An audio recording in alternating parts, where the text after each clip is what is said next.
These pearls of wisdom are brought to you by Carl Johnson and members of the Oyster Bay Church of Christ, located at 1044 Shadeville Road, which is 4 miles east of Crawfordville, Florida. False teachings and moral compromise. The book of Jude stands out for its direct address to issues of false teaching and moral decay within the early Christian congregations. Jude provides a vivid description of the false teachers, likening them to rebellious figures from Israel's history. He references biblical examples such as the Israelites who perished in the wilderness, the angels who sinned, and the cities of Sodom and Gomorrah. These historical references serve to illustrate the severe consequences of deviating from God's truth and the judgment awaiting those who lead others astray. In verse 13, Jude is addressing false teachers and immoral individuals who have infiltrated the church. He uses vivid and harsh imagery to condemn their behavior and warn of the judgment that awaits them. The three metaphors used by Jude in this verse serve to underscore their instability, shamefulness, and the severe consequences of their actions. He says, raging waves of the sea, foaming up their own shame. Wandering stars for whom is reserved the blackness of darkness forever. The raging waves of the sea describe people who are unstable and rowdy, like unpredictable and chaotic storm waves. These individuals are driven by their own desires and cause disruption and harm like waves casting up foam.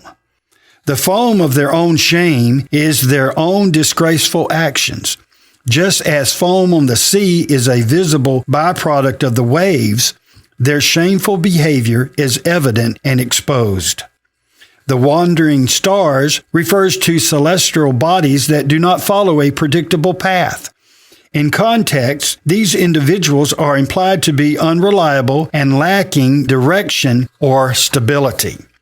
The book of Jude remains highly relevant for us today. Its warnings about false teaching and moral compromise have no expiration date.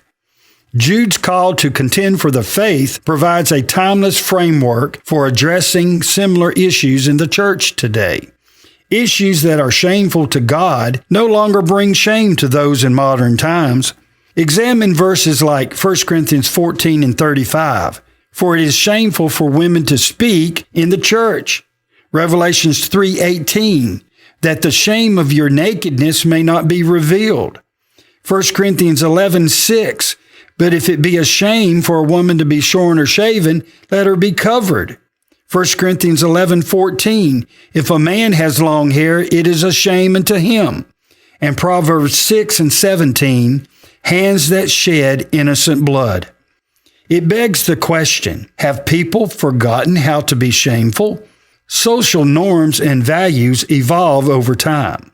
We must remember the phrase, the time that is past suffices, indicates that we have already spent enough of our life living in sin, and now is the time to live according to God's will. These pearls of wisdom are brought to you by Carl Johnson and members of the Oyster Bay Church of Christ, located at 1044 Shadeville Road, which is 4 miles east of Crawfordville, Florida.